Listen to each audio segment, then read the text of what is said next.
அனைவருக்கும் கணித வணக்கம். இப்போ பார்க்க போகிறது 6ஆம் வகுப்புக்குரிய கணக்கு 2ஆம் பருவம் மெட்ரிக் அளவைகளின் இனமாற்றம். அதில் கீழின அலகினை மேலின அலகாக மாற்றுவது எப்படி நம்ம இதை எளிதாக ஞாபகம் வைத்துக்கொண்டு செய்யலாம் அப்படிங்கிறத பற்றி கணக்கை இன்றைய வகுப்பில் பார்க்க போகிறோம்.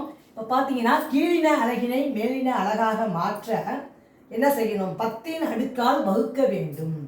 கீழே அலகுலேருந்து மேலழகுக்கு மாற்றுறதுக்கு 10 அடுக்கு என்ன பண்ணணும்? வகுக்க வேண்டும். அதே மாதிரி மேலின அலகினை கீழின அலகாக மாற்றுறதுக்கு 10 அடுக்கால் பெருக்க வேண்டும். இந்த 2 விஷயத்தையும் நம்ம தெரிஞ்சுக்கிறோம். அதுக்கு பிறகு இதை எப்படி எளிதாக எழுதி எப்படி இதை கரெக்டாக கண்டுபிடிக்கலாம் அப்படிங்கிறதுக்கு ஒரு ஈஸி மெத்தடு. மின்னலாய் சென்று டெண்டை மீட்டேன், டென்ட் ஹெவியாய் கிழிஞ்சி போச்சு அப்படிங்கிற ஒரு வார்த்தையை ஞாபகம் வச்சுக்கிட்டு இப்போ பார்த்தீங்கன்னா மின்னலாய் மீ என்பது மில்லிமீட்டர் அப்படின்னு எழுதிக்கிறேன். அடுத்து சென்று அது சென்டிமீட்டர். அடுத்து டென்ட் அப்படின்னு எழுதிக்க பார்த்தீங்களா? அது டெசிமீட்டர். அதுக்கப்புறம் மீட்டேன் அப்படின்னு இருக்கு. அப்ப இது மீட்டர் அப்படின்னு எழுதிக்கிறேன். அதுக்கு பிறகு டென்ட் டெகாமீட்டர். அதுக்கு பிறகு ஹெவியாய் அப்படின்னு போட்டிருக்கேன். இது ஹெக்டாமீட்டர். அப்புறம் கடைசியா கிழிஞ்சு போச்சு அப்படின்னு எழுதிருக்கேன். கி என்பது கிலோமீட்டர். இந்த வரிசையில நான் இது மாதிரி எழுதிக்கிட்டேன் இந்த ஆர்டர்ல. இப்ப இதை எளிதாக நம்ம என்ன செய்யலாம்? கீழின அலகை மேலின அலகாக மாற்றுறது, மேலின அலகை கீழின அலகாக மாற்றுறதுக்கு என்ன செய்யலாம்? இப்ப பாத்தீங்கன்னா மில்லிமீட்டர் இது கீழின அலகிலிருந்து மேலின அலகுக்கு என்ன பண்ணணும்? 10ஆல வகுத்துக்கிட்டு வரணும். அதே மாதிரி மேலின அலகினை கீழின அலகாக மாற்றுவதற்கு நம்ம என்ன செய்யணும்? 10 அடுக்கால பெருக்க வேண்டும். இப்ப எளிதாக நான் எப்படி எழுதுறேன் பாருங்க. மில்லிமீட்டர் எடுத்துக்கிறேன். 10 மில்லிமீட்டர் என்பது எவ்வளவு? 1 சென்டிமீட்டர்.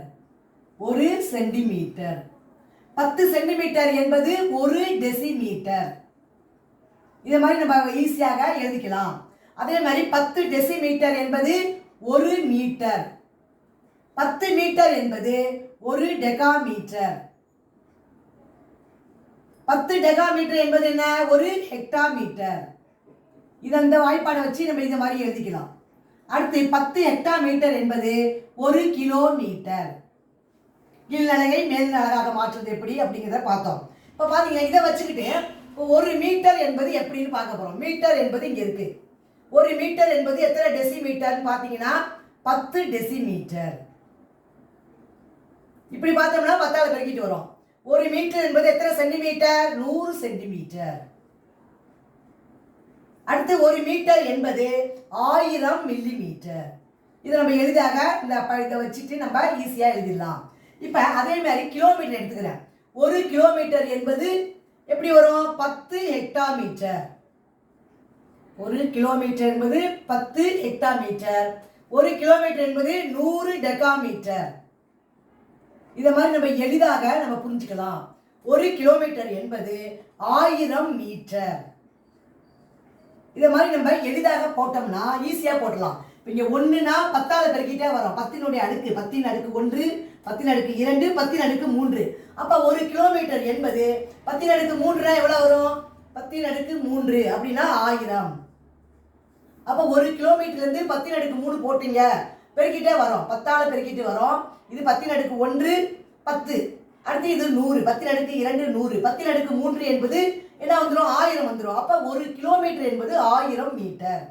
இந்த அடிப்படையில் நம்ம எளிதாக ஈஸியாக புரிஞ்சுக்கலாம். இப்போ அதே மாதிரி பார்த்தீங்கன்னா 1 மீட்டர் என்ன போட்டிருக்கேன் பாருங்க, 1000 மில்லிமீட்டர். இதுல 10ஆல வகுத்தோம்னா என்ன ஆகும்? 100 வந்துடும். 100ல 10 வகுத்தோம்னா 10 வந்துடும். அப்புறம் 10ல 10 வகுத்தோம்னா 1 கிடைச்சிடும். இந்த மெத்தடில் நம்ம எளிதாக புரிஞ்சுக்கிட்டு படிக்கலாம். புரிஞ்சுங்களா?